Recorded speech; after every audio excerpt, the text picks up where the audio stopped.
चलिए आगे बढ़ते हैं अपन। प्रबंध के सिद्धांत की विचारधारा। तो कहा जाता है कि प्रबंध के सिद्धांत के संबंध में दो प्रबंधक हुए, एक फेयोल और दूसरा टेलर। एक प्रबंधक थे फेयोल और दूसरे प्रबंधक थे टेलर। तो सबसे पहले चलते हैं अपन फेयोल, जो एक प्रबंधक के पद पर कार्य कर चुके थे। तो उन्होंने कहा यहाँ पर एक प्रबंधक में सबसे पहला गुण क्या होना चाहिए। तो उन्होंने कहा यहाँ पर प्रबंधक के संबंध में कहा कि शारीरिक योग्यता। एक प्रबंधक में शारीरिक योग्यता होनी चाहिए, उस शरीर से स्वस्थ होना चाहिए, दिखने में ठीक ठाक होना चाहिए, ताकि उसको देखकर कर्मचारियों पर प्रभाव पड़े। अगर हम प्रबंधक के पद पर ऐसे व्यक्ति को बैठा दिए हैं जिनका स्वास्थ्य ठीक नहीं है, जो दिखने में भी उनका शारीरिक दृष्टि से ठीक ठाक नहीं दिखते हैं, तो ऐसी दशा में उसका प्रभाव कर्मचारियों पर नहीं पड़ पाता है। इसलिए शरीर से तंदुरुस्त रहे, दिखने में ठीक ठाक हो, हैंडसम हो, जिसको अपन बोल सकते हैं यहाँ पर, तो उसका प्रभाव पड़ता है वहाँ पे काम करने वाले कर्मचारियों पर। तो शारीरिक रूप से जो है स्वस्थ होना चाहिए किसको, वहाँ पे काम करने वाले कंपनी के प्रबंधक को। उसका असर पड़ता है किस पे, वहाँ पे काम करने वाले कर्मचारियों पर। तो फेयोल महोदय ने कहा कि प्रबंधक के लिए या प्रबंधक बनने के लिए सबसे पहला गुण होना चाहिए उसमें शारीरिक योग्यता, शरीर से हष्टपुष्ट स्वस्थ होना चाहिए। दूसरा कहा गया मानसिक योग्यता। जिस व्यक्ति को भी हम प्रबंधक के पद पर बिठाते हैं उसके अंदर सोचने समझने की क्षमता होनी चाहिए। दूसरों की बातों को लेकर काम नहीं करना चाहिए, दूसरों की योजना से काम नहीं करना चाहिए, बल्कि उसके अंदर स्वयं एक ऐसा सोचने समझने की क्षमता होनी चाहिए, अपने दिमाग का प्रयोग करके वो कार्य ले, ताकि संस्था को अधिक से अधिक मात्रा में लाभ मिले। किसी दूसरे के कहने पर बहकावे में आकर कोई भी निर्णय यहाँ पर नहीं लेना चाहिए। ये योग्यता होनी चाहिए किसमें, वहाँ पर काम करने वाले प्रबंधक का। ये जो कोई दूसरे कंपनी के प्रबंधक ने बोल दिया उसे आकर, अरे अपने कर्मचारियों को क्यों रखे हुए यहाँ पर, जिसको यहाँ पे काम करते 10 साल हो गया उसको बाहर निकाल दो, उसके स्थान पर नया कर्मचारी ला लो। तो उसके में अगर सोचने समझने की क्षमता नहीं होगी तो बाहर से नया कर्मचारी ला लेगा, पुराने कर्मचारियों को छटनी कर देगा, और परिणाम ये होगा कि कंपनी पूर्ण रूप से डूब जाएगी। क्यों? क्योंकि जब नए व्यक्ति को लाएंगे तो उसको अनुभव नहीं होगा तो सामग्री का नुकसान होगा, लागत बढ़ जाएगी, और लागत बढ़ेगी तो वस्तु का मूल्य बढ़ जाएगा और हमको हानि का सामना करना पड़ेगा। इसलिए प्रबंधक वहाँ पर ऐसी परिस्थिति में अपने दिमाग का प्रयोग करेगा नहीं। मेरी संस्था इन कर्मचारियों की वजह से चल रही है, ये कर्मचारी आज 10 साल से काम कर रहा है, यहाँ पर मेहनत कर रहा है, तो इसमें अनुभव भी आ गया है, और इसके कारण ही मुझे भी यहाँ पर लाभ की प्राप्ति हो रही है। तो दूसरे की बातों को सुनेगा नहीं, बल्कि अपने योग्यता का प्रयोग करेगा, अपनी मानसिकता का प्रयोग करेगा, और उसके हिसाब से अपने कर्मचारियों से काम लेगा। कौन लेगा? कंपनी का प्रबंधक। इस बात का विशेष ध्यान देता है कौन? इस बात का विशेष ध्यान देने के लिए किसने कहा था? फेयोल महोदय ने। ये प्रबंधक का गुण है, ये गुण उसके अंतर्गत होनी चाहिए। तो पहला गुण शारीरिक योग्यता होनी चाहिए, दूसरा मानसिक योग्यता होनी चाहिए, यानी सोचने समझने की उसकी क्षमता होनी चाहिए, तीसरा नैतिक योग्यता, नैतिक होना चाहिए, नैतिक शिक्षा से भी अवगत होना चाहिए।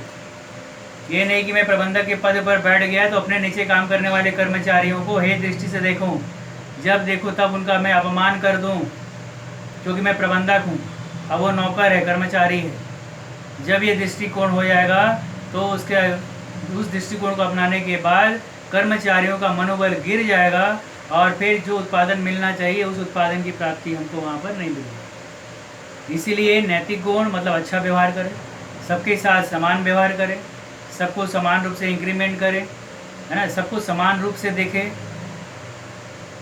अच्छे शब्दों का प्रयोग करें, ये मालिक नौकर का भेदभाव मिटा दे। जब ये गुण होता है उस प्रबंधक में तो हम बोलते हैं कि वो प्रबंधक योग्य है। अपने उस व्यवहार से ही कर्मचारियों के मन को जीत लेगा, तो कोई इंक्रीमेंट करने की भी बार बार हमको ज़रूरत नहीं पड़ेगी, और उसके व्यवहार से प्रसन्न होकर ही हमारे कर्मचारी समय पर अपना पूरा काम कर देंगे, और लागत कैसी आएगी? कम से कम। इस बात का विशेष ध्यान देने के लिए कहा किसने?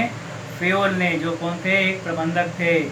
खनन के क्षेत्र में एक इंजीनियर के रूप में, प्रबंधक के रूप में थे कौन? फेयोल महोदय। सामान्य शैक्षणिक योग्यता। एक प्रबंधक बनने के लिए कम से कम उसमें एक सामान्य शैक्षणिक योग्यता का होना आवश्यक है, मतलब कम से कम ग्रेजुएट हो।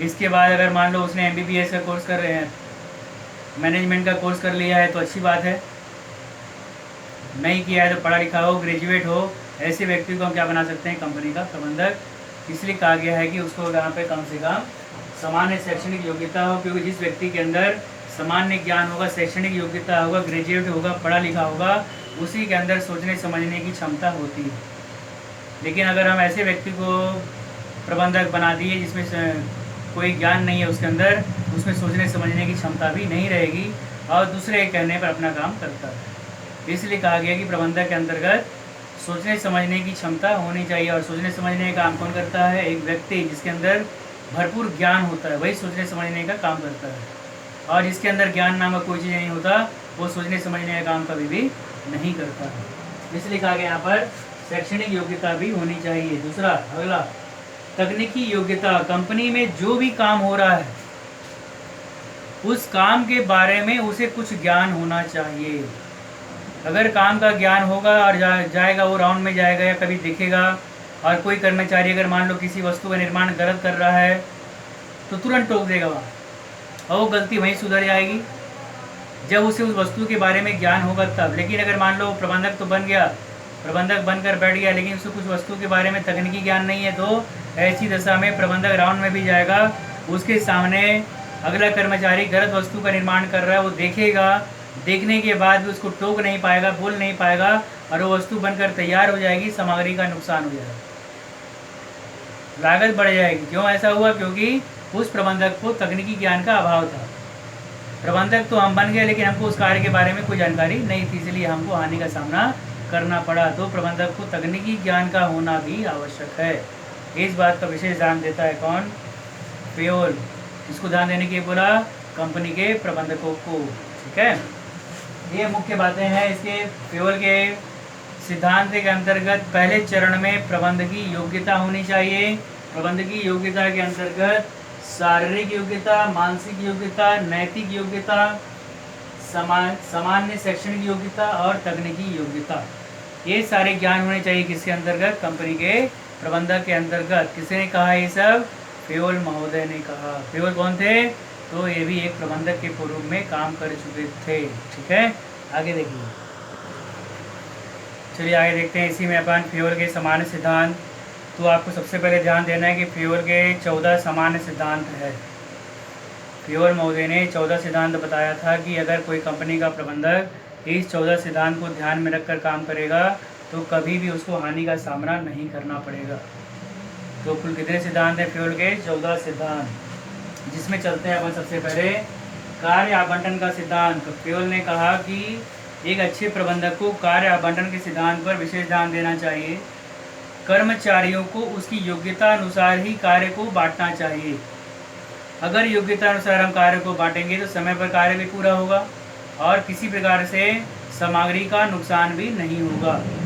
अब इलेक्ट्रीशियन और फिटर, इलेक्ट्रीशियन का काम जो करता है उसको हम फिटर का काम सौंप दिए, और फिटर का काम जो करता है उसको इलेक्ट्रीशियन का काम सौंप दिए, तो हमको यहाँ पे परिणाम हानिकारक होगा। फिटर जो था वो इलेक्ट्रीशियन का काम करने के लिए गया, उसको जानकारी नहीं था और एक बार में ही वहाँ चिपक के मर गया, तो हमको हर्जाना देना पड़ जाएगा और संस्था को हानि का सामना करना पड़ेगा। इसलिए कहा पेयोल ने कि कभी भी कार्य का आवंटन योग्यता अनुसार करना चाहिए। जिस व्यक्ति में जो योग्यता है उसके हिसाब से अगर हम काम देंगे तो समय पर काम भी पूरा हो जाएगा और सामग्री का नुकसान भी नहीं होगा। इसी को बोलते हैं अपन कार्य आवंटन का सिद्धांत। दूसरा होता है अधिकार एवं दायित्व का सिद्धांत। अधिकार एवं दायित्व का सिद्धांत अपनाना चाहिए कंपनी के प्रबंधक को। अधिकार एवं दायित्व के सिद्धांत का पालन करना चाहिए। कहा किसने? पेयोल ने। कंपनी में जो है प्रबंधक भी होता है, उप प्रबंधक भी होता है, फोरमैन भी होता है, कर्मचारी भी होता है, और कर्मचारी काम करने के लिए होता है। तो अधिकार सौंपना चाहिए कि कौन व्यक्ति किसको आदेश देगा और कर्मचारी किसके आदेश का पालन करेगा, इसके बारे में अवगत करा देना चाहिए। तो ऐसी दशा में जिसको अधिकार सौंपा गया है तो वो आदेश देगा, और जिस व्यक्ति को कहा गया है कि तुमको किसके आदेश का पालन करना है तो उसी के आदेश का पालन करेगा और कार्य में किसी प्रकार से विलंब नहीं होगा। प्रबंधक, उप प्रबंधक, फोरमैन, चार्जमैन, कर्मचारी। तो प्रबंधक ने यहाँ पर अधिकार एवं दायित्व स्पष्ट कर दिया है। प्रबंधक ने कहा कि मैं जो भी तुमको आदेश दूंगा तुम जो है उस आदेश को तुरंत नीचे तक पहुँचाओगे। इसको बोला उसने उप प्रबंधक को। मैं तुमको जो आदेश दूंगा वस्तु बनाने के लिए, तुम तुरंत, तुम्हारा अधिकार है उस आदेश को नीचे की ओर पहुंचाना। अब उप प्रबंधक के बाद कौन है यहाँ पे? फोरमैन। तो फोरमैन को अवगत कराया गया कि तुमको जैसे ही कोई आदेश मिलेगा तो आदेश मिलते ही तुम्हारा अधिकार बन जाएगा कि तुम जो है नीचे वाले को आदेश जारी करोगे। और फिर वो फोरमैन किसको आदेश देगा? चार्जमैन को आदेश दिया गया कि तुमको जैसे ही आदेश मिलेगा तुम अपने अधिकार का पालन करते हुए, अधिकार मिलते ही दायित्व बन जाता है, जिम्मेदारी आ जाती है। तो उसको कहा गया जैसे ही तुमको फोरमैन से आदेश मिलेगा तुम्हारा अधिकार होता है कि उस आदेश को कहाँ पहुँचाओगे? कर्मचारी। और कर्मचारी को अवगत कराया गया कि तुम्हारा बड़ा अधिकारी कौन है यहाँ पे? चार्जमैन। जैसे ही तुमको कोई आदेश देता है तुमको वस्तु का निर्माण करने में लग जाना है।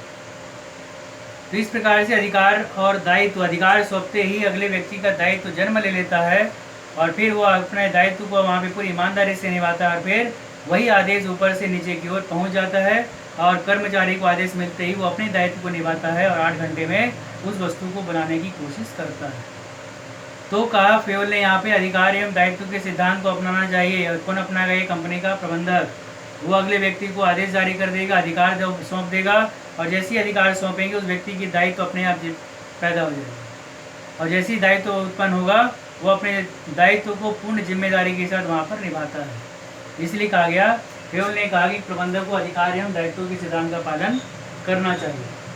अनुशासन का सिद्धांत, फेवल ने कहा यहाँ पर कि कंपनी के प्रबंधक को अनुशासन का पालन करना चाहिए क्योंकि अनुशासन ही सफलता की कुंजी है। जो भी नियम बनाया गया है कंपनी में काम के लिए, आने जाने के समय को लेकर, काम को लेकर, तो सबसे पहले कंपनी का प्रबंधक स्वयं अनुशासन में रहे, स्वयं समय पर आए, समय पर जाए, है ना। तो उसको देख कर कर्मचारी भी सोचेगा जब हमारा प्रबंधक समय पर आता है, समय पर जाता है, तो हम भी समय पर आएंगे और समय पर जाएंगे। और इस प्रकार से अपने आप सारे कर्मचारी क्या हो जाते हैं? अनुशासित। और जहाँ पे अनुशासन बनेगा वहाँ बिल्कुल ही हमको सफलता की प्राप्ति होती है। तो कहा फेवल ने क्या होना चाहिए प्रबंधक में? अनुशासन का सिद्धांत भी होना चाहिए। मतलब आने वाले जो प्रबंधक है वो अनुशासन का पूर्ण रूप से क्या करें? पालन करें। आदेश की एकता का सिद्धांत बताया अभी। आदेश देने वाला व्यक्ति केवल एक होना चाहिए क्योंकि कर्मचारी को अगर मान लो फोरमैन भी आकर बोलेगा, चार्जमैन भी आकर बोलेगा तो भ्रम की स्थिति में आ जाएगा। और भ्रम की स्थिति में आ जाएगा तो किसी प्रकार से भी चाहकर भी हमको उत्पादन की प्राप्ति नहीं मिल पाएगी। इसलिए कहा गया यहाँ पर आदेश किसी एक व्यक्ति से ही मिलना चाहिए।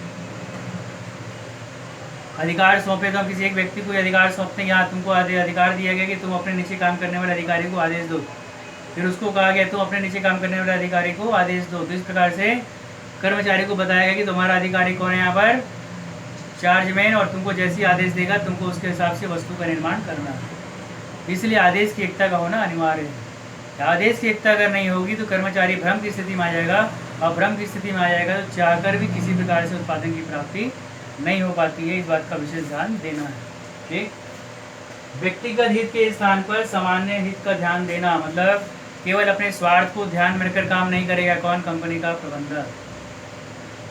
केवल ये नहीं देखेगा कि मैं यहाँ पे ऐसा काम करवाऊँ कि केवल मुझे लाभ मिले और मेरे जो भी लाभ होगा उसे अपने खाते में जमा कर ले और उस लाभ में कोई हिस्सा ना दे कर्मचारी को। ऐसा कोई भी काम नहीं होना चाहिए। फेवल ने कहा, यहाँ पर कहा गया सभी के हित को ध्यान में रखकर काम करना चाहिए। मतलब इस प्रकार से हम काम करवाएं कि लागत कम से कम आए। लागत कम से कम आएगी तो अधिक से अधिक मात्रा में लाभ होगा और जब अधिक से अधिक मात्रा में लाभ होगा तो उस लाभ में कर्मचारियों को भी हिस्सा मिलेगा, यानी उसके वेतन में भी क्या होगी? वृद्धि होगी।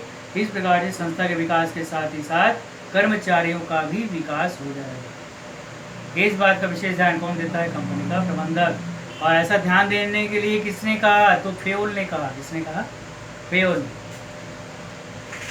कर्मचारियों के पारिश्रमिक का सिद्धांत, फेवल ने कहा कि प्रबंधक को चाहिए कि कर्मचारियों को इतनी पारिश्रमिक दे कि पूर्ण रूप से संतुष्ट हो जाए। सरकारी नियम के अनुसार जो नियम बनाए गए कि कर्मचारी को एक दिन में कम से कम या एक दिन की मजदूरी कम से कम 400 रुपये मिलना चाहिए, 500 मिलना चाहिए, तो 500 रुपये उसको एक दिन की मजदूरी के हिसाब से वेतन देना चाहिए। कम वेतन देंगे कर्मचारी संतुष्ट नहीं होगा, कर्मचारी संतुष्ट नहीं होगा, काम में मन नहीं लगेगा और हमको हानि का सामना करना पड़ेगा। इसलिए कहा गया इतना वेतन दिया जाए सरकारी योजना के हिसाब से या सरकार ने जो निर्णय किया है उसके हिसाब से कि मजदूर को एक दिन में कितना वेतन मिलना चाहिए सरकार ने तय किया है।